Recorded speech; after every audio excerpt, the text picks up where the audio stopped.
أعوذ بالله من الشيطان الرجيم بسم الله الرحمن الرحيم وإذ وعدنا موسى 40 ليلة ثم اتخذتم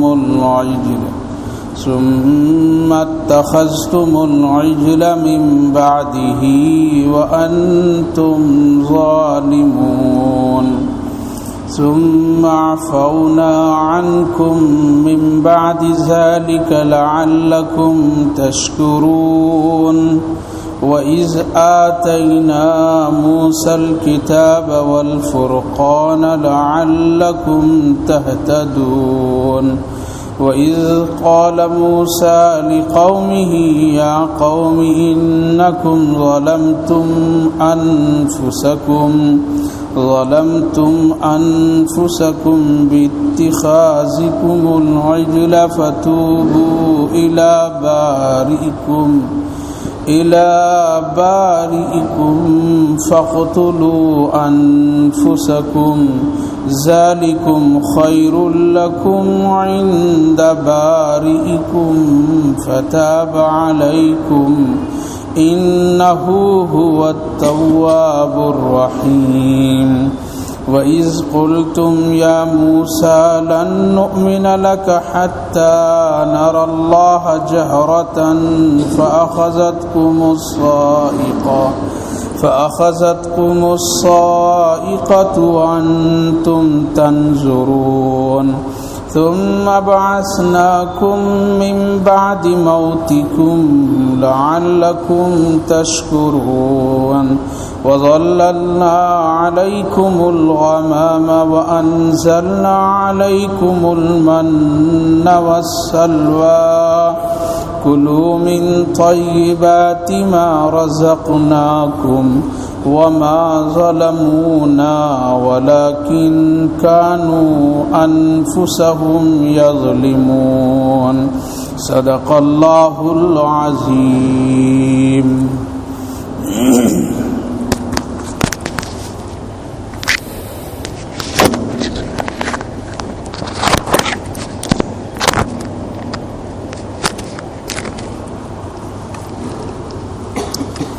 وَإِذْ وَعَدْنَا مُوسَى 40 لَيْلَةً ثُمَّ اتَّخَذْتُمُ الْعِجْلَ مِنْ بَعْدِهِ وَأَنْتُمْ ظَالِمُونَ.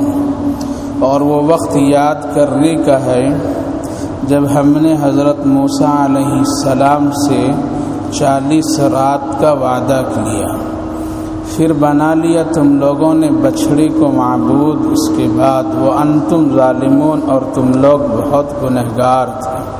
ثم عفونا عنکم من بعد ذلك لعلکم تشکرون، پھر ہم نے تم کو معاف کیا اس کے بعد بھی کہ شاید کہ تم شکر گزار ہو جاؤ.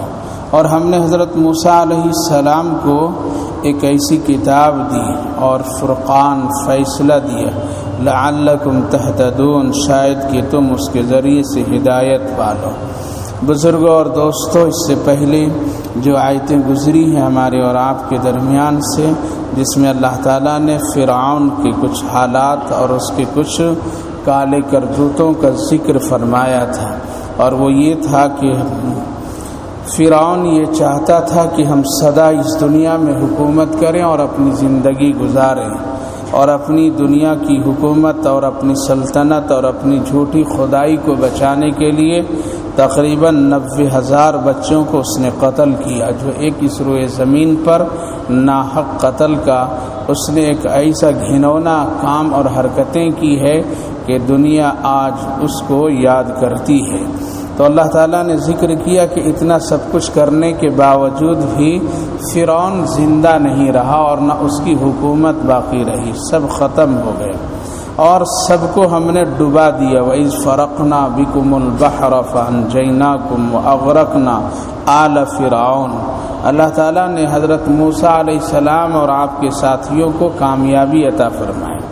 واقعہ یہ ہوا تھا کہ جب فرعون اپنے لاکھوں لشکر کے ساتھ حضرت موسیٰ علیہ السلام جب ہجرت کر رہے تھے اور اپنے ساتھیوں کو لے کر کے جا رہے تھے تو بحر کلزم سامنے آیا اور بحر کلثم پانی سے بالکل بھرا ہوا تھا، کوئی راستہ نہیں تھا، رات کی تاریکی اور وہ کیفیتیں سامنے تھیں۔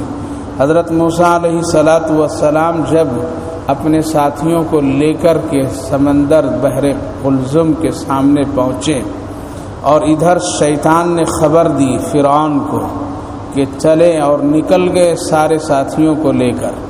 اب تو وہ یہاں سے ہجرت کر کے جا رہے ہیں اور پھر وہ وہاں سے تمہاری اس حکومت اور سلطنت کو وہ ختم کر دیں گے، اس لیے فوراً اس کو پکڑو اور اس کو قتل کرو۔ فرعون آؤ اور تاؤ نہ دیکھا، بلکہ فوراً نکلا اور تمام لشکروں کے ساتھ اور پیچھا کیا، ہتھیاروں سے لیس۔ حضرت موسیٰ علیہ السلام بالکل نہتے اور خالی ہاتھ ہے اور ان کے ساتھی ہیں۔ بحر کلثم سامنے ہے۔ حضرت موسیٰ علیہ السلام ساتھیوں کو لے کر کے کھڑے ہو گئے اور کھڑا ہونا تھا۔ کچھ دیر گزرنے کے بعد لوگ پوچھے کیوں یہاں کھڑا کیا ہے موسیٰ؟ سامنے سمندر ہے، راستہ کوئی نہیں ہے، کیا ہم لوگوں کو مار دینا چاہتا ہے کیا؟ اور دیکھو ادھر پیچھے سے فرعون تمام لشکروں کے ساتھ آ رہا ہے، ادھر بھی موت ہے ادھر بھی موت ہے، کس دشمنی کا تم نے بدلہ لیا اے موسیٰ؟ کون کہہ رہے ہیں؟ ان کی امت اور ان کے ساتھی لوگ کہہ رہے ہیں۔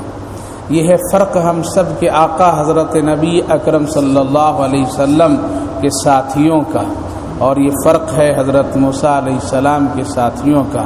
نبی کے ساتھ جنگ احد میں صحابہ ہیں، خمسان کی لڑائی ہے۔ جنگ بدر میں 313 بہت کمزور لوگ ہیں، نہتے ہیں، اور ادھر 1300 کی تعداد، سب کے پاس ہتھیار، اور ادھر خالی خالی ہیں، بھوکے اور پیاسے ہیں۔ بظاہر جنگ کے کوئی ساز و سامان نہیں ہے، لیکن پھر بھی یہاں کیا کہتے ہیں صحابہ؟ یہاں کہتے ہیں یا رسول اللہ آپ صبر سے رہیے، ہم لڑیں گے۔ اے دشمن کو بتا دو کون ہے میرے آقا کو گالی دینے والا۔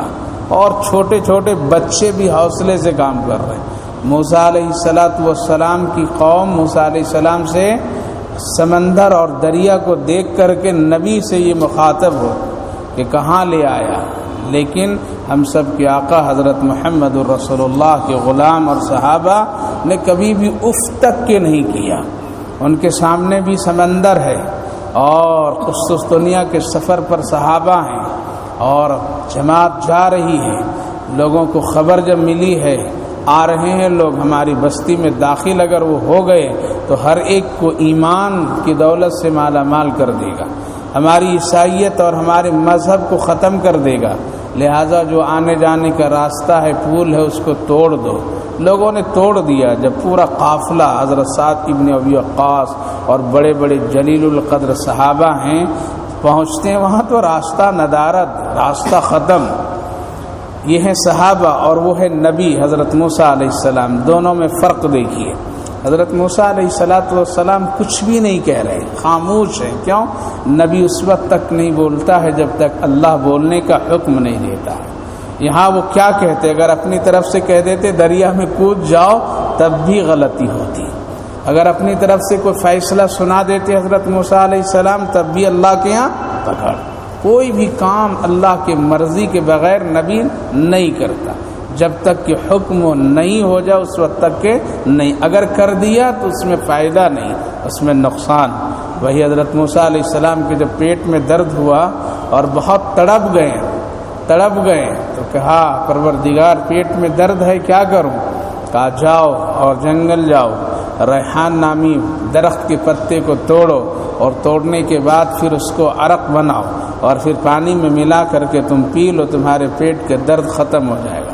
حضرت موسیٰ علیہ السلام یہ عمل کیے، پیٹ کا درد ختم ہو گیا۔ 1-2 مہینے کے بعد پھر یہ درد اٹھا تو حضرت موسیٰ علیہ السلام سیدھے جنگل چلے گئے اور درخت کا پتا توڑے، عرق بنائے اور پی لیے، لیکن درد جانے کے بجائے درد بڑھ گیا۔ اب ہاتھ اٹھاتے ہیں، پروردگار وہی کام کیا ہوں جو پہلے کیا تھا، اسی درخت کے پتے سے علاج پہلے ہوا تھا، ابھی بھی وہی کام کیا۔ تو اللہ نے فرمایا موسیٰ کلیم فرق یہ ہے اس وقت تم مجھ سے پوچھ کر کے کیا تھا، ابھی تو بغیر پوچھے کیا ہے، اسی لیے درد بڑھ گیا۔ نبی کی شان نہیں ہے کہ بغیر اللہ کے حکم کے بغیر ایک قدم بھی ادھر سے ادھر کہہ دے، اسی لیے ہم بہت ہی مضبوط اور بہت ہی عقیدہ اور پختگی کے ساتھ کہتے ہیں کہ ہمارے آقا حضرت محمد الرسول اللہ صلی اللہ علیہ وسلم نے جو بھی اپنی امت کو حکم دیا ہے اور جو بھی آپ نے عمل بتایا ہے وہ اللہ کے حکم سے بتایا ہے.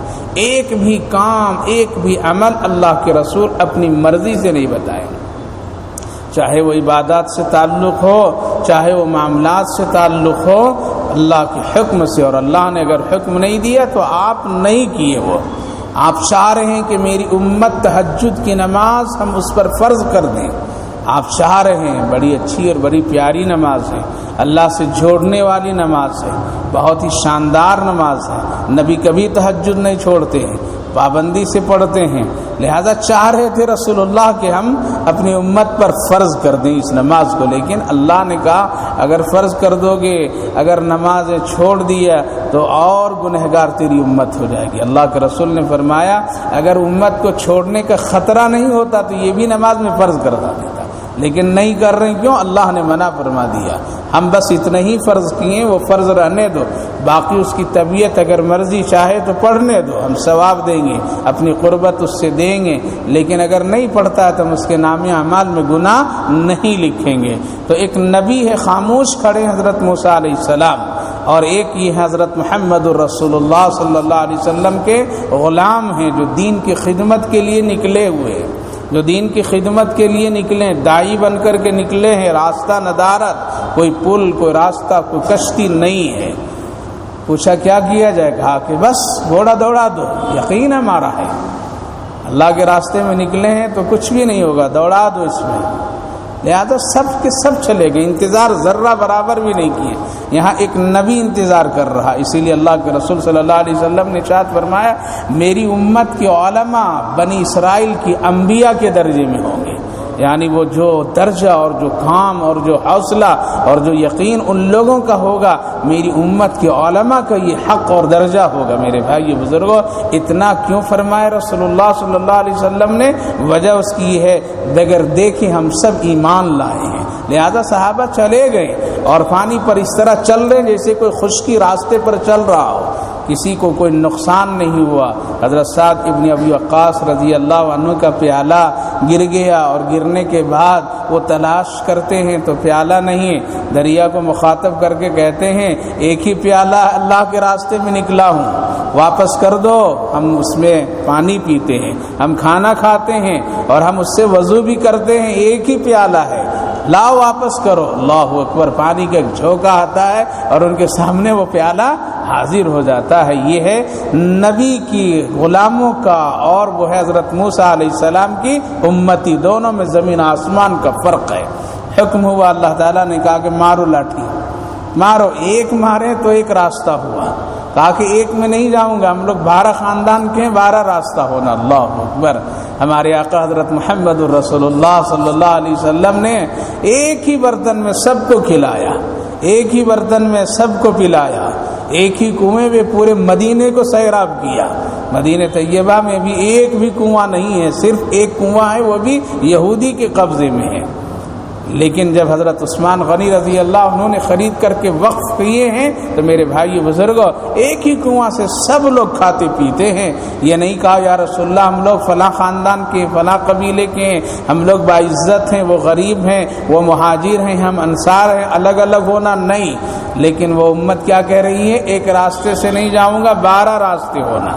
اللہ اکبر. حضرت موسیٰ علیہ السلام نے پھر دعا کی پروردگار کیا کروں؟ کہا کہ 12 جگہ مارو. پھر مارتے ہیں تو 12 راستے نکلیں، الگ الگ خاندان قبیلے کے لوگ سب اپنے اپنے راستے میں نکل رہے. حضرت موسیٰ علیہ السلام بھی ایک میں جا رہے ہیں اور جب پار ہو جاتے ہیں اور فرعون ادھر آ پہنچتا ہے تو دیکھتا ہے میں کیسے جاؤں، تو اس نے اپنے لوگوں کو حکم دیا جیسے یہ جا رہا ویسے تم بھی لوگ چلو. ہر ایک راستے میں لوگ گھسے. حضرت موسیٰ علیہ السلام جس راستے سے نکلے تھے اسی راستے سے فرعون بھی موسیٰ کو پکڑنے کے لیے. لیکن ایک نبی کو نہیں پکڑ سکتا ہے. باطل کی طاقت نہیں ہے کہ نبی کو پکڑ لے، مقابلہ ہو تو نہیں پکڑ سکتا ہے. نبی کو اللہ نے 100 مردوں کی طاقت دیتا ہے. حضرت نبی اکرم صلی اللہ علیہ وسلم کو بھی اللہ کے رسول صلی اللہ علیہ وسلم کو اللہ نے 100 مردوں کی طاقت دیا تھا. آپ ہمت اور حوصلے کے بڑے پہاڑ تھے، کبھی بھی آپ ہمت اور بزدلی کا شکار نہیں ہوئے۔ تو میرے بھائیو بزرگوں، حضرت موسیٰ علیہ السلام جس راستے سے نکل رہے تھے، فرعون بھی اور نکل گئے تو حضرت موسیٰ علیہ السلام اطمینان سے دیکھ رہے۔ اللہ نے وہاں ذکر کیا وَغَرَقْنَا آلَ فِرْعَوْنَ وَأَنْتُمْ تَنظُرُونَ، اور تم دیکھ رہے تھے جب یہ ڈوب رہا تھا۔ ڈوب گیا فرعون، ہلاک ہو گیا۔ روایت میں بات آتی ہے، علماء مفسرین لکھتے ہیں کہ ایک بہروپیہ جو تھا وہ جو ہے فرعون نے موسیٰ علیہ السلام کی مخالفت میں تیار کیا تھا کہ تمہارا کام صرف یہ ہے کہ موسیٰ جیسا کپڑا پہنے ویسا ہی کپڑا پہننا، پیسہ ہم دیں گے، کام تم کو کرنا ہے، جیسے وہ لاٹھی رکھتے ویسے ہی لاٹھی تم رکھنا، ہم تمہارا انتظام کریں گے، جیسی وہ جوتی پہنتے ویسے ہی پہننا، جیسا امامہ باندھتے ویسے ہی باندھنا، اور جہاں وہ بازار میں، راستے میں، لوگوں کے اجتماع اور جمع مجلسوں میں جہاں وہ بیان کریں گے تم بھی سامنے کھڑے ہو جانا، جو وہ بولیں گے تم بھی بولنا، بس اتنا کام تم کرنا، پریشان صرف کرنا۔ آج دشمن اسلام کا دو کام ہے، ایک تو ہے امت محمدیہ کو یعنی ہم سب کو نفسیاتی جنگ سے پریشان کرنا، یعنی ہم اس کو ماریں گے نہیں، صرف ان کا قرآن کو جلا دیں گے، ان کو ماریں گے نہیں، محمد الرسول اللہ کا کارٹون بنا دیں گے، نعوذ باللہ۔ ہم ان کو چھیڑ چھاڑ نہیں کریں گے، بلکہ ہم کیا کریں گے، ان کے مذہبی چیزوں کو ہم ورگلا دیں گے۔ بس ایک کام وہ کر رہا ہے، اس میں مسلمان منتشر ہوتے ہیں، نبی کی محبت میں آ کر کے وہ سب کچھ کرنے کے لیے تیار ہو جاتے ہیں، قرآن کے نسخے جلتے ہوئے دیکھنا برداشت نہیں کرتے ہیں۔ لہٰذا ایک وہ ہے چال، اور ایک ہے آمنے سامنے مقابلہ کرنا، جنگیں کرنا، میزائل اور بموں سے مسلمانوں کو ہلاک کرنا۔ لہٰذا یہ کیوں دونوں کاموں میں کبھی بھی کامیاب نہیں ہوں گے، اس لیے ایسا اگر ہوتا تو اسلام یہاں تک کہ نہیں پہنچتا۔ لہٰذا حضرت موسیٰ علیہ السلام سامنے کھڑے، اللہ تعالیٰ نے پوچھا اے موسیٰ، اے میرا کلیم، ہو گیا کام، خوش ہو گئے؟ دیکھو سب کو میں نے ڈبا دیا۔ کہا پروردگار ڈوبنے پر مجھ کو اتنا تعجب نہیں ہے جتنا یہ بہروپیہ میری طرف چل کر کے آ رہا ہے پانی پر، یہ پانی پر چل کر کے آ رہا ہے اور بالکل راستہ مل گیا ہے، پھر بھی یہ پانی پر چل کر کے میری طرف آ رہا ہے، اس پر مجھ کو تعجب ہے۔ فرعون کا ڈوبنا تو یقینی تھا، وہ مغرور تھا، خدائی کا دعویٰ کیا تھا، اس کا تو ڈوبنا ہے، باطل ہے، ہلاک ہونا ہے، لیکن اس کا ساتھی، فرعون کا ساتھی یہ بہروپیہ جو مجھ کو ہر وقت چڑھایا کرتا تھا، وہ پانی پر ایسا چلتا آ رہا ہے میری طرف، مجھ کو اس پر تعجب ہے، یہ کیسے آ رہا ہے؟ تو اللہ تعالیٰ فرمایا اب آ رہا ہے، اب تمہارا ساتھی میں اس کو بنا دیا ہوں، پہلے یہ فرعون کا ساتھی تھا، اب میں تمہارا ساتھی بنا دیا ہوں۔ کہا کیسے پروردگار؟ کہا کہ میں نے دیکھا اس پوری جماعت میں تو دیکھا اس کو کہ یہ تمہاری طرف لباس پہنا ہے، میں نے اس کو دیکھا تمہاری طرف امامہ لگایا ہے، میں نے اس کو دیکھا تمہاری طرف یہ ہاتھ میں لاٹھی لگایا ہے، تمہاری طرح چال چل رہا ہے، تو میں یہ پسند نہیں کیا جو میرے محبوب اور میرے نبی کا اور جو میرے دوست موسیٰ کلیم کا جو نقل کرتا ہو، آج اس کو میں ڈبا دوں فرعون کے ساتھ، یہ گوارا نہیں کیا۔ پتہ چلا میرے بھائی بزرگوں، آج اگر ہم تھوڑا سا بھی نقل کر لیں دین کا تو امید ہے کہ اللہ ہم کو نجات عطا فرما دے گا۔ نقل میں بہت بڑی چیز ہے، آج نقل کرنا ہم لوگوں نے چھوڑ دیا، اصل تو بڑی دور کی بات ہے، اصل تک ہم نہیں پہنچ پا رہے ہیں۔ یہ نماز ہماری نقلی ہے، یہ ہمارا عمل ایک نقل ہے، ہمارا یہ اٹھنا بیٹھنا ایک نقل ہے، اصل تک تو ہم نہیں پہنچ پا رہے، لیکن اللہ جب پسند کر لیتا ہے تو کیا کرتا ہے، نقل کو بھی اصل کے درجے میں دے دیتا ہے۔ حضرت عبداللہ ابن مبارک رحمۃ اللہ علیہ بہت بڑے محدث، اتنی حدیثیں لکھیں کہ لکھتے لکھتے لکڑیاں قلم کے چھلکے بوریا کے بوریا ڈھیر سارا جمع ہو گیا۔ انتقال کے وقت انہوں نے وصیت کی کہ دیکھو میرا پانی جو گرم کرو گے اسی سے گرم کرنا۔ کس سے گرم کرنا؟ اس تراشے سے گرم کرنا۔ لوگوں نے کہا کیوں؟ کہا کہ اس لیے میرے پاس کچھ بھی عمل نہیں ہے، میں یہی پیش کروں گا اللہ کے سامنے، اللہ میرے پاس کچھ بھی نہیں ہے، قلم کے وہ تراشے سے میرا پانی گرم ہوا ہے جس قلم سے تیرے نبی کا کلام میں لکھا کرتا تھا، یعنی حدیث۔ اتنے بڑے محدث، وہ انتقال جب ان کا ہوا ہے تو انتقال کے بعد کسی نے پوچھا کیا حال ہے؟ کہا کہ حال تو ٹھیک ہو گیا میرا، لیکن خدا کی رحمت پر جتنا میرے ساتھ جو ہوا اس پر جو تعجب ہے وہ تو ہے ہی ہے، لیکن اس سے بڑا مجھے تعجب خدا کی رحمت پر یہ ہے کہ میرا پڑوسی کی جو جنت ہے، میرے پڑوسی کی، وہ میرے سے ایک درجہ اونچا ہے، اور اللہ نے کہا یہ تیرے پڑوسی کی جنت ہے تمہارے ساتھ میں، لیکن ایک درجہ اس کا اونچا ہے۔ تو میں حیران ہوں خدا کی رحمت پر۔ کہا کہ تمہارا پڑوسی وہی لوہار؟ نے کہا کہ ہاں وہی لوہار۔ حضرت عبداللہ ابن مبارک محدث تھے، ان کا پڑوسی ایک لوہار تھا۔ کہا کہ وہی ہے تمہارا پڑوسی، جا کے پوچھو وہ کیا عمل کرتا ہے۔ خواب دیکھنے والا دوست محدث نے جا کر کے پوچھا، معلوم کیا، کہا کہ کیا بتاؤں، کوئی خاص عمل نہیں ہے میرے پاس، کوئی خاص عمل نہیں ہے میرے پاس۔ رات میں تھک ہار کر کے جب گھر پہنچتا تھا اور لوہے کو پیٹ پیٹ کر کے بدن میرا چورا چورا ہو جاتا تھا، اور میں کچھ بھی عمل خاص نہیں کر پاتا تھا، نماز جیسی پڑھنی آتی تھی پڑھ لیتا تھا، لیکن میری دیوار اور میرے پڑوسی عبداللہ ابن مبارک جس کا انتقال ہو گیا، ان کی دیوار ملی ہوئی تھی، اور ایسی پہلے دیوار اور گھر ہوتے تھے کہ ادھر ادھر کے حال معلوم ہو جاتے تھے، چھوٹی چھوٹی دیواریں۔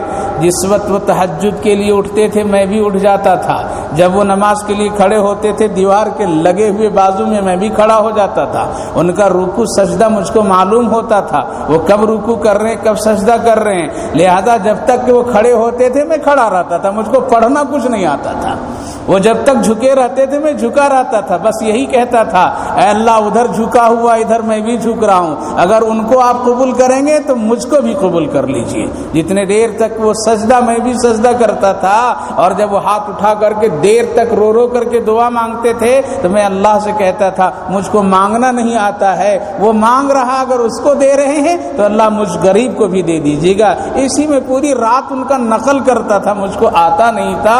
اور ایک کام یہ کرتا ہوں میں کہ جب میں لوہے کو پیٹتا تھا ہتھوڑے سے، اور اگر اذان کی آواز آتی تھی تو اس موقع پر اگر میرا ہاتھ ایسا اٹھا ہوا رہتا تھا تو میں ایسا ہی روک دیتا تھا اپنے کام کو، ہتھوڑے کو لوہے پر مارنا بند کر دیتا تھا اذان کے احترام میں، شاید کہ یہی عمل اللہ قبول کر لیا ہوگا۔ میرے بھائیو بزرگوں، یہ کیا ہو رہا ہے؟ نقل ہو رہا ہے، اور نقل میں اللہ تعالیٰ اتنا بڑا درجہ دے رہا ہے۔ آج ہم اصلی مسلمان نہیں بن سکتے ہیں، کم سے کم نقل تو کچھ کیجئے، نقل میں بھی اللہ شاید نجات عطا فرما دے گا۔ تو اللہ نے فرمایا موسیٰ کلیم یہ تیرا نقل کر رہا تھا، میں گوارا نہیں کیا کہ میں فرعون کے ساتھ اس کو ڈبا دوں جو میرے نبی کا نقل کرے، اس لیے لباس، وضاقت، رہن سہن جو ایک مسلمانوں کی پہچان ہے، میرے بھائیو بزرگوں ماں بہنوں، یہ خدا کو بہت پسند ہے۔ شاید کہ اگر کوئی نقل کر لے کہ یہ میرے آقا حضرت محمد رسول اللہ کی سنت ہے، یہ نقل کر لے میرے آقا، یہ علماء بزرگان دین اولیاء کرام کی یہ سر پر ٹوپی اور ڈھاکنا یہ بزرگوں کا نقل کر لے، اپنے سفید لباس کو استعمال کر لے، اپنے کپڑوں کو ٹخنوں سے اوپر پہن لے، بیٹھ کر کے پانی پیے، بیٹھ کر کے کھانا کھائے، سنت کے مطابق اپنی زندگی گزارے، یہ ایک نقل کر لے تو قسم خدا کی اس میں نجات ہے، اس میں نجات ہے۔ اورنگزیب کا نام سنے؟ حضرت اورنگزیب رحمۃ اللہ علیہ بڑے جلیل القدر بزرگ، 51 سال اس ملک میں حکومت کی۔ کتنے؟ 51 سال۔ اللہ، کبھی الیکشن نہیں ہوا، کبھی الیکشن نہیں ہوا، 51 سال تک بادشاہ رہے، تہجد گزار، بالغ ہونے سے لے کر کے موت تک کبھی بھی تہجد کی نماز قضا نہیں ہوئی، کبھی 5 نماز ایک ہی مرتبہ چھٹی ان کی نہیں، صاحب ترتیب، ایسے اللہ والے، ایسے اللہ والے۔ ایک بہروپی آیا ان کے پاس، کہا کہ بادشاہ وقت ہو ذرا کچھ مجھ کو دے دو، تو حضرت نے مذاق میں کہا کہ ارے تم کو کچھ انعام تو اس وقت میں دوں جس وقت تم کو میں پہچان نہیں سکوں، بچپن سے تم کو میں جانتا ہوں تو بہروپیا ہے، اسی لیے میں کچھ نہیں دوں گا، ہاں تم ایسا میرے سامنے بن کر کے آ جاؤ کہ میں تجھ کو پہچان نہیں سکوں تو پھر تم کو میں بہت انعام دوں گا۔ کہا کہ اچھا ٹھیک ہے۔ بہروپیا چلا گیا اور جنگل چلا گیا، اور ایک بالکل ولیوں جیسا لباس بنایا، ولیوں جیسا امامہ باندھا، ولیوں جیسا شکل و صورت بنائی، اور جا کر کے جنگل میں ایک کٹیا لگایا اور مسلح پر بیٹھا خوب اپنا عمل شروع کیا۔ جب کسی ایسے لوگوں کو دیکھتے ہیں تو لوگ متاثر ہو جاتے ہیں، جیسے آج کل اگر کوئی کہہ دے کہ نہیں ان کی تعویذ پر بڑا فائدہ، تو دیکھیے پوری دنیا ٹوٹ پڑتی ہے، مسجد خالی، وہاں جا کر کے لوگ بھر جائیں گے، اور مرد تو مرد، عورتوں کو معلوم ہو جائے تو اللہ اکبر، وہ تو بالکل سیلاب کی طرح امڑ کر کے چلے جائیں، اپنا ایمان عقیدہ کسی غیر کے ہاتھ میں دے کر کے چلے آئے۔ تو لوگوں کو بہت معلوم ہوا کہ ایک اللہ والا بزرگ جنگل میں بیٹھا، بڑی عبادت ہے، تو اب لوگ دعا کے لیے پہنچنے لگے، وہ بھی دعا دیتا رہا، سب کو بھیجتا رہا۔ اورنگزیب رحمۃ اللہ علیہ کو بھی ایک مرتبہ پریشانی آئی، تو انہوں نے مشورہ کیا اپنے ساتھیوں سے، کوئی اس وقت میں اللہ کو کوئی ولی ہے تو بتاؤ، اس سے چل کر کے دعا کراؤں، کچھ مسائل ہیں، شاید ان کی دعا سے میرے مسئلہ حل ہو جائے۔ کہا کہ ہاں، ایک جنگل میں پڑا ہوا ہے بزرگ، بڑا وقت کا ولی ہے، کچھ بھی نہیں لیتا ہے، بس دعا کر کے سب کو بھیجتا رہتا ہے۔ حضرت اورنگزیب رحمۃ اللہ علیہ کہنے لگے کہ چلیے مجھ کو بھی لے چلو۔ حضرت اورنگزیب رحمۃ اللہ علیہ گئے، جا کر کے بڑی ادب و احترام سے بیٹھے، سلام کلام کیے، یہ بھی وقت کا ولی بنا ہوا۔ حضرت اورنگزیب کے ساری باتوں کو سنے اور سب کچھ سن کر کے ہاں ہاں ہاں اور دعائیں دیتے رہے۔ جب وہ اٹھ کر کے جانے لگے حضرت اورنگزیب رحمۃ اللہ علیہ، تو کچھ ان کو ہدیے کے طور پر میں کچھ ان کو دینے لگے، ایک تھیلے میں کچھ رقم دینے لگے۔ تو وہ اٹھے اور اٹھ کر کے پیروں سے ٹھوکر مار کر کے دور کر دیا، اورنگزیب لے کر کے جاؤ، تمہاری اس ہدیے کا میں محتاج نہیں ہوں۔ تو حضرت اورنگزیب اور سمجھ گئے واقعتاً یہ پہنچا ہوا بزرگ ہے، نہیں لے رہا ہے، آج تو لینے والے سب دکان کھولے، یہ تو وقت کا ولی واقعتاً ہے، ٹھوکر مار دیا۔ تو حضرت اورنگزیب رحمۃ اللہ علیہ اور متاثر ہوئے اور دل میں اس کا عظمت احترام لے کر کے آئے۔ ابھی دربار میں پہنچے، تھوڑی دیر کے بعد یہ 2 روپیہ بھی آ گئی پیچھے۔ کہا کہ اورنگزیب انعام دو۔ کہا کہ ارے ابھی تو تم وہاں تھا، ابھی یہاں آ گیا۔ کہا میں وہی بہروپیہ ہوں۔ کون؟ وہی بہروپیہ ہوں جس کو آپ نے کہا تھا تو میں اسی شکل بنا لو، جب میں تجھ کو پہچانوں گا نہیں تو بہت بڑا انعام دوں گا۔ تو آپ تو آئے تھے میرے پاس، ہم کو پہچان نہیں سکے، میں وہی بہروپیہ ہوں۔ تو حضرت اورنگزیب رحمۃ اللہ علیہ بڑے تعجب اور انوکھے انداز میں کہتے ہیں، ارے بھائی اتنا انعام دیا تھا، تھیلی بھر کر کے پیسے دیا تھا، وہ کیوں نہیں لیا؟ تو لے لینا چاہیے تھا تم کو، وہی تو انعام تھا تمہارے لیے۔ اگر نہیں پہچان سکا تو دے رہا تھا تو لے لیا رہتا تو، لیکن تو میرے سامنے میری رقم، میرے پیسے کو ٹھوکر سے مار کر کے ہٹا دیا۔ وہ لے لیے ہوتے تو ہم تم کو تو دینے کے لیے آیا تھا۔ تو اب بتانا جو اصل بات ہے وہ یہ ہے، یہ قصہ سنا کر کے جو بتانا وہ یہ ہے میرے بھائی بزرگوں، کیا کہتا ہے بہروپیہ؟ اورنگزیب، حضرت اورنگزیب میں اس لیے نہیں لیا وہ آپ کا ہدیہ، اس وقت میں ایک ولی کی شکل اختیار کیا تھا، اگر میں اس شکل میں لے لیتا یہ تو ولی بدنام ہو جاتے، اللہ والے بدنام ہو جاتے، اس لیے میں اس رنگ و روپ میں نہیں لینا پسند کیا۔ آج تو ہمارے ایمان کے لٹیرے ہمارے شکلوں میں میرے بھائی بزرگوں، آج اسلام کو نقصان پہنچانے والے اسلام کی شکلوں میں پیدا ہو گئے ہیں۔ آج جتنا نقصان ہمارے سے ہاتھوں سے اسلام کا ہو رہا ہے، غیروں سے کم ہو رہا ہے۔ آج ہم نے اس کا قدر نہیں کیا، احترام نہیں کیا، آج اس کی عزت ہم نے نہیں کی ہے، لہذا حضرت اورنگزیب رحمۃ اللہ علیہ اس کو انعام دیتے ہیں اور پھر کہتا ہے وہ بہروپیہ کہ جاؤ حضرت اورنگزیب، اس نقل میں مجھ کو اللہ نے وقت کا ولی بنا دیا ہے، بس اب تو مجھے کچھ بھی نہیں چاہیے، اب دنیا کو تو میں چھوڑ دیا ہے، جب سے یہ لباس پہن لیا بس خدا ہی ہے بس، اور اب میں تیری سلطنت میری اس مسلح کے سامنے کچھ بھی نہیں ہے، جو مجھ کو مزہ اور لطف اس مسلح پر آتا ہے اب تیری شاندار محلوں میں بھی دیکھنے میں مزہ نہیں آتا ہے۔ تو میرے بھائیو بزرگوں، عرض یہ کرنا ماں بہنوں، ہم کم سے کم نقل کرنے والے بن جائیں، اصل تک نہیں پہنچ سکیں تو کم سے کم نقل کرنے والے بن جائیں۔ کسی ایک عمل میں بھی اللہ کو ہمارا نقل پسند آ گیا تو ایمان کامیاب ہو جائے گا۔ تو اللہ تعالیٰ نے حضرت موسیٰ علیہ السلام کو کہا، اے موسیٰ کلیم، وہ آ رہا ہے، اب تیرا ساتھی میں بنا دیا، وَأَلَّفَ بَيْنَ قُلُوبِكُمْ فَأَصْبَحْتُمْ بِنِعْمَتِي إِخْوَانًا، اللہ دلوں کو جوڑ دیتا ہے، کل نفرت کرتا تھا تجھ سے، آج تجھ سے یہ محبت کرے گا۔ حضرت نبی اکرم صلی اللہ علیہ وسلم سے وہ لوگ فتح مکہ سے پہلے نفرت کرتے تھے، لیکن جب مکہ فتح ہوا اور آپ کے ہاتھ پر ہاتھ دے کر کے ایمان قبول کر لیے تو وہی اکرامہ حضرت ابو جہل کا بیٹا کیا کہتا ہے، مجھے دنیا میں سب سے زیادہ ایمان لانے سے پہلے نفرت اور دشمنی محمد الرسول اللہ سے تھا، لیکن ایمان لانے کے بعد اب ساری دنیا میں سب سے محبوب حضرت محمد الرسول اللہ ہے۔ تو میرے بھائی بزرگوں، اللہ نے حالات کو بدل لیا اور حضرت موسیٰ علیہ السلام کا وہ ساتھی ہوا۔ حضرت موسیٰ علیہ السلام سب کو لے کر کے چلے، کہاں چلے؟ مصر کے طرف، اور ایک میدان میں پہنچے۔ جب لوگ اطمینان ہو گئے جب سکون مل گیا تو حضرت موسیٰ علیہ السلام سے ان کی امت اور ان کے جماعت، ان کے ساتھی لوگ کہنے لگے اے موسیٰ علیہ السلام، اللہ کا بہت بڑا شکر اور احسان ہے، اللہ نے ہم سب کو نجات دے دیا، اس لیے اب بتاؤ کیا کرنا ہے مجھ کو، نماز پڑھنا ہے، روزہ رکھنا ہے، کیا ہے، کوئی کتاب ہے دیجیے پڑھنے کے لیے۔ تو حضرت موسیٰ علیہ السلام اللہ سے کہنے لگے پروردگار اب کوئی عمل کے لیے کتاب دیجیے۔ تو اللہ نے فرمایا آؤ کوہ طور پر کتاب دیتا ہوں، لیکن شرط یہ ہے کہ 30 دن تک کے رہنا، کتنے؟ 30 رات تک یہاں قیام کرنا، اعتکاف کرنا۔ جب 30 دن تک ہو گئے اور وہ عادہ کر کے گئے حضرت موسیٰ علیہ السلام اپنے ساتھیوں سے، میں جا رہا ہوں کتاب لینے کے لیے۔ کیا؟ کتاب لینے کے لیے، تم لوگ اطمینان سے رہو۔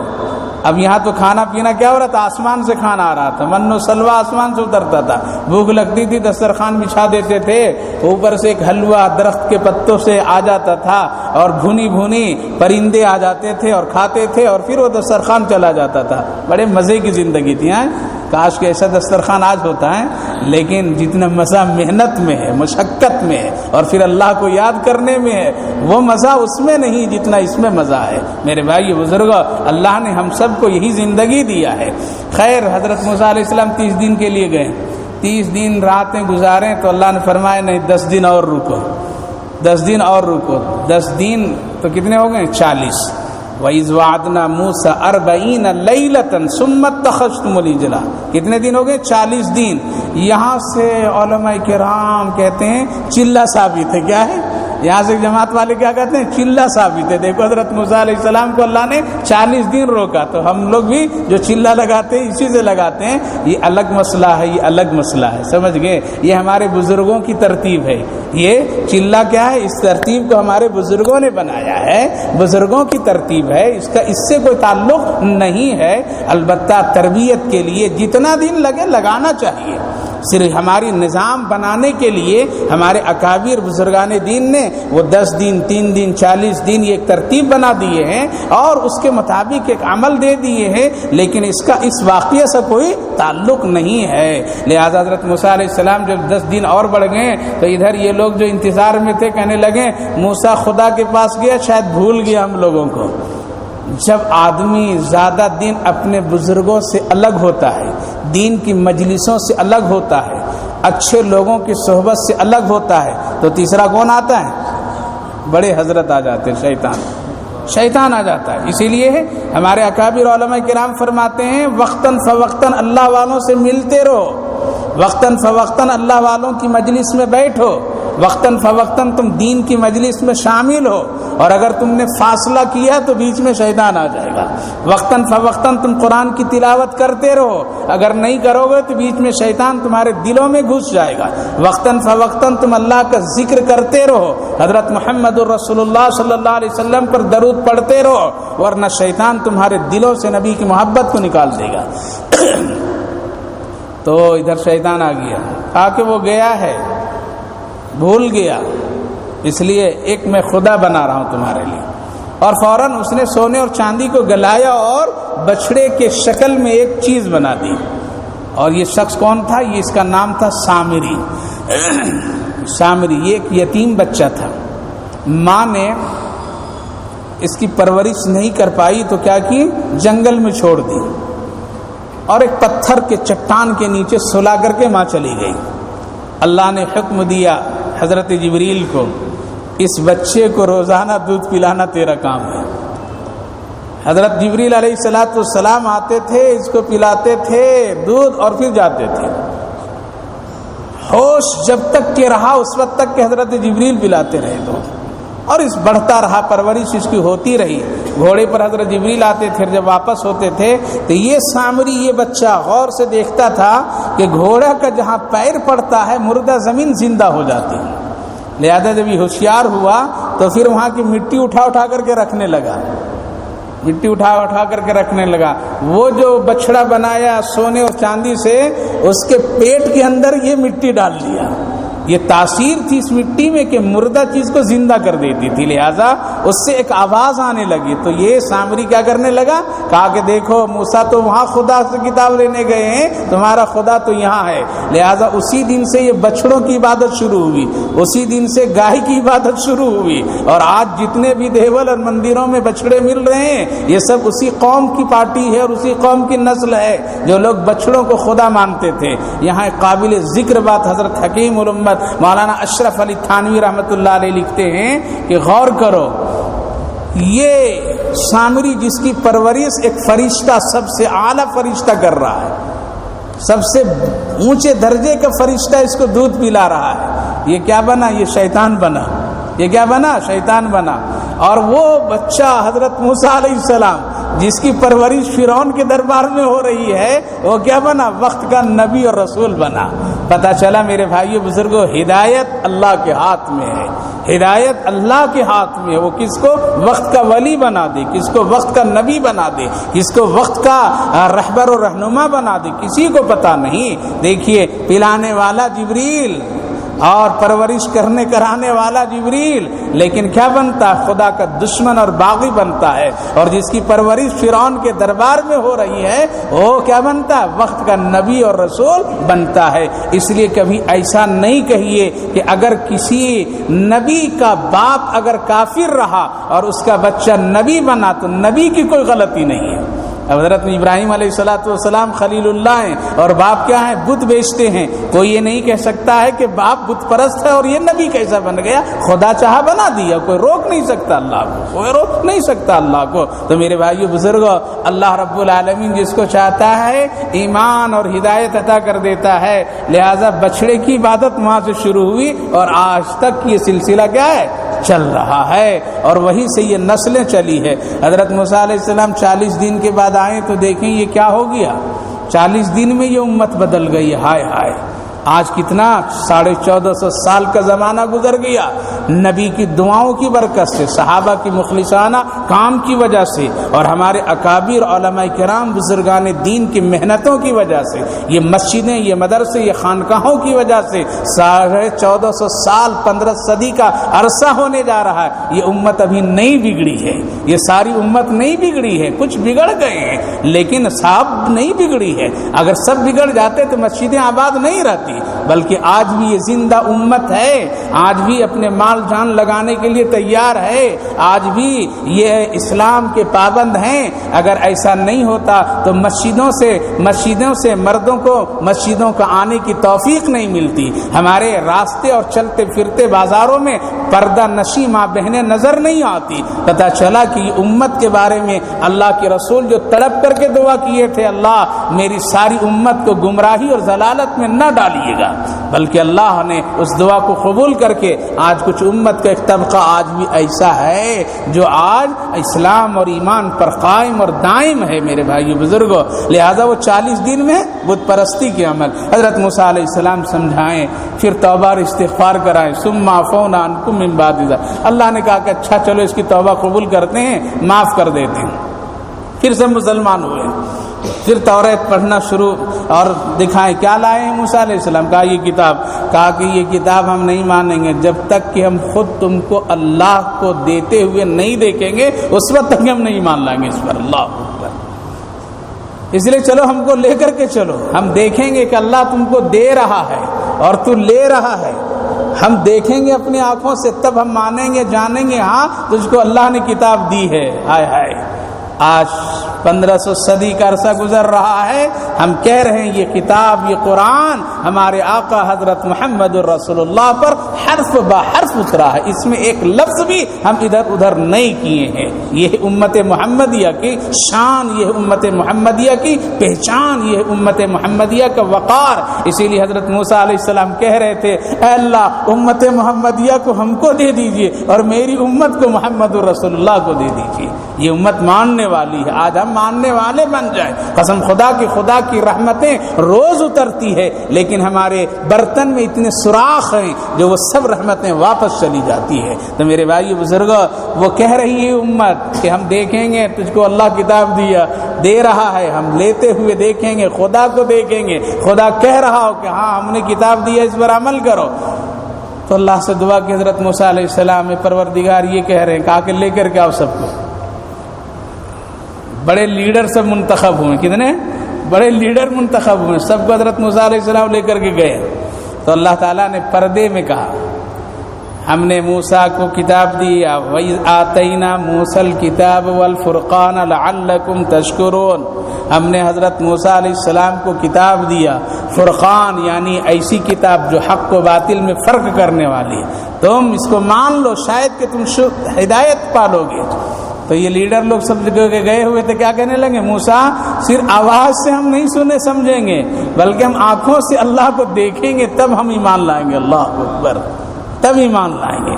صحابہ کرام رضوان اللہ عنہم اجمعین میں سے کوئی بھی ایسا سوال نہیں کیا کبھی، اے اللہ کے نبی ہم آپ کے ہاتھ پر ایمان لائیں گے اس وقت جب آپ ہم کو اللہ کو دکھا دیں گے۔ کسی نے سوال نہیں کیا، کسی نے سوال نہیں کیا، بلکہ ایمان بالغیب لائیں وہ لوگ۔ ہاں اللہ ہے، آپ اللہ کے نبی اور رسول ہیں، لیکن کسی ایک نے بھی نہیں سوال کیا۔ اور کسی نے کفر کی حالت میں اگر کہا تو اللہ کے رسول کہتے ہیں ہاں تم شک کرتے ہو کہ اللہ دوبارہ زندہ نہیں کرے گا، تو آپ اس کا ہاتھ پکڑتے ہیں اور پکڑ کر کہتے ہیں کل میدان حشر ہوگا اور محمد تیرے سامنے ہوگا اور تو محمد کے سامنے ہوگا، اس وقت تیرے ہاتھ کو اس طرح پکڑ کر کے محمد تجھے جنت میں لے کر کے جائے گا۔ کفر کی حالت میں کہہ دیتے ہیں، وہ آدمی سنا انسنا کر دیا، لیکن جب فتح مکہ کے بعد ایمان لایا ہے اور جب حضرت امیر المومنین کے دربار میں پہنچا ہے اور حضرت امیر المومنین مسجد نبوی میں خطبہ دے رہے تھے تو آپ اس شخص کو دیکھ کر کے کھڑے ہو گئے اور ان کا ہاتھ پکڑ کر کے سامنے صحابہ کا کیے، اور کرنے کے بعد آپ نے اعلان کیا اگر دنیا میں جنتی آدمی دیکھنا ہے تو اس کو دیکھ لو۔ لوگوں نے کہا کہ کیسے امیر المومنین؟ کہا کہ میں نے اپنی آنکھوں سے دیکھا تھا، اللہ کے رسول اس کا ہاتھ پکڑ کر کے فرمایا ہے کل حشر کے میدان ہوگا، تم مرو گے، ایک دن تم کو اللہ زندہ کرے گا، میرے سامنے تم ہوگا، تیرے سامنے میں ہوں گا اور میں تجھے اسی طرح پکڑ کر جنت میں داخل کر دوں گا، لہٰذا یہ جنتی ہے، یہ جنتی ہے۔ تو میرے بھائیو بزرگوں، عرض یہ کرنا ہے امت محمدیہ نے اور خصوصاً صحابہ نے کبھی بھی رسول اللہ سے ایسا کوئی سوال نہیں کیا۔ کیوں؟ ہم اور آپ اس دنیا میں اللہ کو دیکھ نہیں سکتے، نبی بھی نہیں دیکھ سکتے، انبیاء علیہ الصلوۃ والسلام بھی نہیں دیکھ سکتے ہیں۔ جب اللہ نے کسی نبی کو اپنا جلوہ دکھانا ہوا تو کیا کیا؟ اس کو معراج عطا کیا۔ معراج کی ایک شکل ہوتی ہے، خود حضرت نبی اکرم صلی اللہ علیہ وسلم جب غم میں نڈھال ہوئے اور آپ کی بیوی چہیتی حضرت خدیجہ کا انتقال ہوا اور آپ کو غم ستانے لگا اور آپ کے چچا کا انتقال ہوا، آپ غم میں ڈوبے، تو اس وقت میں اللہ نے کہا آ میرے محبوب میں اپنا دیدار تجھ کو کراتا ہوں، تو یہی کرا دیجئے رب کریم۔ دنیا میں کہا کہ یہاں نہیں ہوتا، دنیا میں ہم دنیا والوں کی آنکھ میں یہ طاقت نہیں دی ہے کہ یہ مجھ کو یہاں دیکھ لے، لہذا اللہ نے اپنے نبی کو کہاں بلایا؟ عرش پر بلایا اور وہاں اپنا دیدار کرایا۔ تو ہم اور آپ یہاں اس آنکھ سے نہیں دیکھ سکتے ہیں، کیوں؟ یہ آنکھ بہت کچھ دیکھتی ہے، کیا ہے؟ بہت کچھ دیکھتی ہے، یہ گناہوں کو بھی دیکھتی ہے، یہ اچھائیوں کو بھی دیکھتی ہے، یہ بری چیزوں کو بھی دیکھتی ہے۔ اس آنکھ سے پھر کیسے اللہ کے دیدار ہوگے جو آنکھ گناہوں کو دیکھ لے؟ اسی لیے اللہ نے اپنا جلوہ کسی کو دنیا میں نہیں دکھاتا ہے، کبھی بھی نہیں دکھاتا ہے۔ اگر کوئی کہتا ہے میں نے خدا کو دیکھ لیا تو جھوٹا ہے، کہہ دیجیے آنکھ بند کر کے، وہ کیا ہے؟ وہ جھوٹا ہے۔ خدا کو کوئی نہیں دیکھ سکتا ہے، نہ خواب میں دیکھ سکتا ہے، نہ اس طرح ظاہری طور پر میں دیکھ سکتا ہے، بلکہ اگر دیکھنا ہے تو کہاں دیکھیں گے؟ دیکھنا ہے تو جنت میں دیکھیں گے، جنت میں دیکھیں گے اور وہاں اللہ اپنا دیدار کرائے گا۔ اللہ پوچھے گا جبریل جا کر کے پوچھو میری جنتیوں سے، میرے مہمانوں سے ساری نعمتیں ہیں؟ جنتی کہیں گے ہاں ہاں سب کچھ ہے۔ تو پھر فرمائے گا اللہ تعالیٰ نہ ابھی کچھ باقی ہے، ذرا یاد دلاؤ۔ لوگ کہیں گے کچھ بھی نہیں، سب ہے میرے پاس۔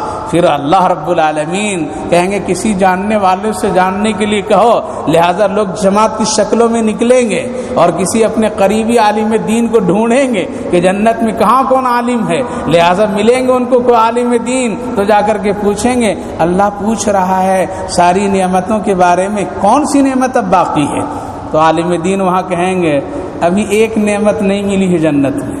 باقی کون سی؟ یہ کھانا پینا، یہ شاندار حویلی محل، 70 بیویاں، اب کیا باقی ہے بھائی؟ کیا مولوی صاحب یہاں بھی تو ایسی بات کرتا ہے، یہاں کوئی مولوی کچھ بات کرے تو کہتے ہیں اس کو دنیا کی کوئی خبر نہیں ہے، دنیا کہاں سے کہاں جا رہی ہے۔ ارے کہاں سے کہاں جا رہی ہے؟ مولوی کو خبر ہے کہ ایک دن یہ دنیا فنا ہو جائے گی، بس مولوی کو یہ خبر ہے یہ دنیا ختم ہو جائے گی، جانے تو کہاں سے کہاں جائے، آسمان پر چلی جائے یا چاند پر جا کر کے کوئی گھر بنا لے، ایک دن فنا ہونا ہے، ختم ہونا ہے۔ اس لیے مولوی کو پتہ ہے کیا ہے، مولوی کو خبر ہے، اس کو مسئلے پر معلوم ہے، قرآن کے اوراق سے اس کو معلوم ہے دنیا کی حقیقت کیا ہے۔ بس حقیقت یہ ہے وَمَا هَٰذِهِ الْحَيَاةُ الدُّنْيَا إِلَّا لَهْوٌ وَلَعِبٌ، اللہ فرما رہا ہے ہم تو دنیا کو ایک کھیل اور تماشے کی چیز بنایا ہے۔ جس طرح تماشا دکھانے والا کیا کرتا ہے، تماشا دکھاتا ہے پھر آگے بڑھ جاتا ہے، مجلس ختم ہو جاتی ہے، اسی طرح دنیا ایک دن ختم ہو جائے گی۔ تو میرے بھائی بزرگوں، وہاں ایک عالم دین کہے گا ابھی اللہ کا دیدار نہیں ہوا ہے جنت میں، جس دن اللہ کا دیدار ہوگا جنت کی پوری نعمت مکمل ہوگی۔ لہٰذا آ کر کے سب لوگ بولیں گے جبریل اللہ کا دیدار نہیں ہوا وہ باقی ہے، تو کہیں گے ہاں اب تجھے کوئی صحیح عالم نے بتا دیا ہے۔ لہٰذا وہاں بھی عالموں کی ضرورت ہوگی، اس لیے محبت کیجیے، محبت کیجیے، اس کے علم کی قدر کیجیے، اس کے علم کی قدر کیجیے، اس کے جسم کی قدر نہ کرو بلکہ اس کے علم کی قدر کرو، اس کے مسئلے بتائے ہوئے کی قدر کرو۔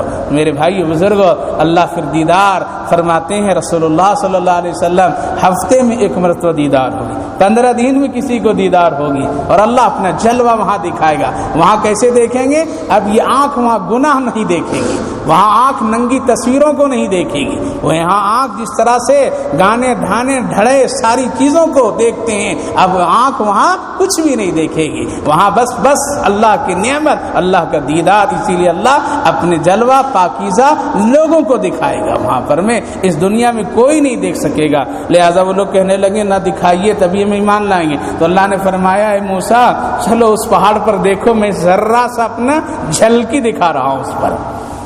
بس ایک نور نظر آیا، سارے کے سارے مر گئے، دیکھ کر کے بے ہوش ہو گئے، جیسے بجلی کے کڑک ہو، اگر برداشت نہیں کر سکے تو برداشت نہیں کر سکتے، جس طرح سورج کو دیکھ کر کے ہماری آنکھیں ٹیک نہیں سکتی ہے، اسی طرح اللہ ایک عجیب و غریب چیز ہے، خدا کی خدائی بے مثال چیز ہے، اس کی تجلی کا کوئی حد نہیں ہے۔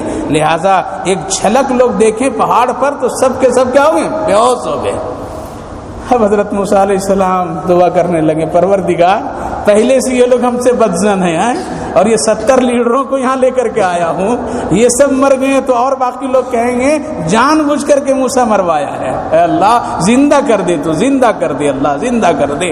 اب پھر دعا کرتے ہیں وَإِذْ قُلْتُمْ يَا مُوسَىٰ لَن نُّؤْمِنَ لَكَ حَتَّىٰ نَرَى اللَّهَ جَهْرَةً فَأَخَذَتْكُمُ الصَّاعِقَةُ وَأَنْتُمْ تَنظُرُونَ ثم بعثناکم من بعد موتکم لعلکم تشکرون۔ حضرت موسیٰ علیہ السلام رونے لگے، ہے اللہ زندہ کر دیجئے ان کو، نہ میری خیر نہیں ہے، میری خیر نہیں ہے۔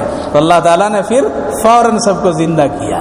زندہ جب ہوئے ہیں ثم بعثناکم من بعدکم لعلکم تشکرون، شاید کہ تم شکر گزار بندہ بن جاؤ۔ تم اپنی آنکھوں سے موت کو دیکھا، اب تو اللہ کو یقین کر لو۔ وَظَلَّلْنَا، ہاں پھر یقین کیے لوگ، ہاں چلو ہے موسیٰ ٹھیک ہے، چلو کتاب، لیکن زیادہ دن تک کے لیو نہیں قائم رہ سکے۔ حضرت موسیٰ علیہ السلام کی دنیا سے جانے کے بعد توریت کو بدل ڈالے یہ لوگ، لیکن یہ امت آج بھی کہتی ہے اگر قرآن کا کوئی ایک حرف ادھر سے ادھر کر دیا جان دے دوں گا، لیکن قرآن کو ادھر سے ادھر ہونے نہیں دوں گا۔ اللہ اکبر۔ انگریز اس ملک میں پورے قرآن کے نسخے دلی میں جمع کیا، اور جمع کر کے جمنا کی ندی میں ڈال دیا اور پل بنا دیا۔ میرے بھائی بزرگوں، لوگ اس پر سے گزرتے تھے اور اس کا عقیدہ تھا کہ اب اس ملک میں قرآن نہیں ہے، اب کوئی بھی نہیں ہے۔ تو ایک آدمی غریب آتا ہے اور کہتا ہے انگریز ہم بھی 10 قرآن تم کو دینا چاہتے ہیں، اگر تمہارے پاس اجازت ہو جائے تم سے تو لا کر کے پیش کر دیتا ہوں۔ کہا لے آؤ۔ 10 نابینا اندھوں کو لا کر کے پیش کر دیا۔ انگریز نے پوچھا قرآن، کہا کہ یہ قرآن ہے، سینے میں قرآن اللہ نے دے دیا ہے، پوچھو اگر ایک حرف فرق کر دیا یہ تو ہم کو قتل کر دینا، ہم کو شہید کر دینا اور سب کو مار دینا۔ پوچھو اس کے سینے میں قرآن ہے، تم کھول کر کے بیٹھو، اگر ایک حرف ادھر سے ادھر ہو گیا، نقطے میں فرق ہو گیا، زیر و زبر میں رد و بدل ہو گیا تو سب کو تم موت کی نیند سلا دینا، پوچھو اس سے۔ انگریز کہا قرآن دکانوں سے خریدنا آسان ہے، سینوں سے ہم کو بدلنا بہت مشکل کام ہے۔ تو میرے بھائیو بزرگوں، آج 1400 صدی گزرنے کے بعد بھی ہمارا یہی ایمان ہے، قرآن کا ایک حرف نہیں کوئی بدل سکتا ہے اور نہ بدلا جائے گا۔ لیکن یہودی لوگ حضرت موسیٰ علیہ السلام کے دنیا سے جانے کے بعد ہی توریت کو بدل ڈالے، اور آج وہ اصلی حالت میں وہ کتاب نہیں ہے، اور کسی مذہبی کتاب کو وہ لوگ صحیح نہیں رکھ سکے۔ اللہ فرمائے وَظَلَّلْنَا عَلَيْكُمُ الْغَمَامَ وَأَنزَلْنَا عَلَيْكُمُ الْمَنَّ وَالسَّلْوَىٰ، کھاؤ پیو۔ پھر ایک میدان میں تھے، نہ گھر تھا نہ مکان تھا، تو جب دھوپ نکلتی تھی تو ایک بادل سایہ کر دیتا تھا، یہ لوگ آرام سے دن گزار لیتے تھے، رات ٹھنڈی ہو جاتی تھی، اور اسی طرح ان کی زندگی اور من و سلوہ سے لطف اندوز ہوتے رہتے تھے۔ ما رزقناکم، جو پاکیزہ روزی دیا کھاؤ، وما ظلمناہم، اور تم گناہ مت کرو، ولکن کانوا انفسہم یظلمون، لیکن بہت سارے لوگ ہیں حد سے تجاوز کیے اور گناہ کا عمل کر لیے۔ نعمتیں کب چھین لی جاتی ہے؟ جب آدمی اس نعمت کو غلط راستے پر ڈال دیتا ہے، غلط استعمال کرتا ہے۔ لہٰذا اللہ رب العالمین نے اس واقعے کو بتا کر ہمارے اور آپ کے لیے عبرت کا سامان پیدا کر دیا ہے۔ میرے بھائیو بزرگوں، اس لیے اپنی زندگی کو اللہ سے جوڑیے، اپنا ایمان کو بچائیے، اور اپنے ایمان کی حفاظت کے لیے فکر کیجیے، جس طرح اپنے کپڑے کی فکر کرتے ہیں، جس طرح اپنی صحت کی فکر کرتے ہیں، جس طرح اپنے گھر مکان کی فکر کرتے ہیں، اسی طرح کبھی کبھی ایمان کی فکر کر لیجئے۔ اور جس طرح دکان مکان کی فکر کرتے ہیں، اور اگر ذرہ سا اگر دکان میں فرق آ جائے، پوری فیملی بیٹھ کر کے کیا کرتے ہیں؟ مشورہ کرتے ہیں، کہاں سے یہ نقصان ہو رہا ہے، کیوں یہ ہو رہا ہے، کہاں سے یہ گڑبڑی ہوئی ہے۔ کاش کے گھر میں بیٹھ کر کے ماں بہنیں، مرد عورت بیٹھ کر کے کبھی مہینے میں ایک دن فکر کر لیں، ہمارے گھر سے نمازی کیوں نہیں بن رہے ہیں، ہمارے گھر سے ہمارے بچے نمازی کیوں نہیں تیار ہو رہے ہیں، ہماری اولاد بھی نمازی کیوں ہو گئی ہے۔ ذرا بیٹھ کر کے فکر کر لو، انشاءاللہ کیا ہوگا؟ ایمان میں تازگی ہوگی، ایمان کی حفاظت کا راستہ کھل جائے گا۔ اللہ ہم سبوں کو اس کی توفیق عطا فرمائے۔ آگے پھر آ رہا ہے وہ قصہ، من و سلوہ کھاتے کھاتے یہ لوگ کیا کہنے لگے؟ نہ یہ اب مزہ نہیں آ رہا ہے، بلکہ ہم کو تو چاہیے مسور کی دال چاہیے، ککڑی چاہیے، پیاز چاہیے، لہسن چاہیے، یہ سب چاہیے۔ اے موسیٰ یہ ہم نہیں کھائیں گے۔ ہائے میرے آقا حضرت محمد الرسول اللہ کے صحابہ ہیں، کھلاتے ہیں تو ایک کھجور کے ٹکڑے کو تقسیم کر کے سب کھا لیتے ہیں، کوئی فرمائش نہیں کرتے یا رسول اللہ ہم آپ کے ساتھ ہیں تو ہم کو یہ کھلائیے، ہے کبھی نہیں کیا ہے۔ یہ لوگ فرمائش کر رہے ہیں، ہم کو ککڑی چاہیے، ہم کو مسور کی دال چاہیے، ہم کو پیاز چاہیے۔ تو اللہ نے کہا اچھا اچھی نعمت کو ٹھکرا رہا ہے تو چلو ہم تم کو دیتے ہیں، دیکھیے کیسے ملتی ہے یہ چیزیں، لہسن، پیاز، ادرک اور ککڑی، یہ زمین کی چیز ہیں، اور پھر اس کے لیے کیا طریقہ اللہ بتاتا ہے اور کیا مشقتیں آتی ہے، انشاءاللہ اگلی تفسیر میں ہے۔ اللہ ہم سبوں کو سمجھ کی توفیق عطا فرمائے۔ اللہم صلی علی سیدنا نبینا حبیبنا مولانا محمد وبارک وسلم علیہ۔ اللهم ربنا آتنا في الدنيا حسنة وفي الآخرة حسنة وقنا عذاب النار۔ اے اللہ ہم سب بہت کمزور ہیں، گنہگار ہیں، خطا کار ہیں، سیاکار ہیں، محتاج تیرے بندے ہیں، ذرے ذرے کا ہم سب محتاج ہیں۔ آپ دانے دانے کا مالک ہیں، آقا ہیں، پالنہار ہیں، روزی دینے والے ہیں، زمین اور آسمان کا بادشاہ آپ ہی ہیں، آپ ہی سب کے رب العالمین ہیں۔ اے پروردگار، بڑے بڑے گنہگاروں کو آپ معاف کر دیتے ہیں، ان کے گناہوں پر پردہ ڈال دیتے ہیں، ان کے سیئات کو مٹا کر کے حسنات عطا کر دیتے ہیں۔ اے اللہ ہم سب گنہگار ہیں، خطا کار ہیں، ہم سبوں کے گناہوں کو معاف کر دیجئے، پردہ پوشی کا معاملہ فرما دیجئے، درگزر کا معاملہ کر دیجئے، آئندہ بچنے کی توفیق عطا فرمائیے، ایک اور نیک بنا دیجئے۔ اے اللہ اس مجلس قرآن کو بھی حد قبول فرمائیے، جتنے بھائی بزرگ نوجوان بچے ماں بہنیں حاضر ہیں سب کی حاضری کو قبول فرمائیے، کہنے سننے سے زیادہ عمل کی توفیق عطا فرمائیے۔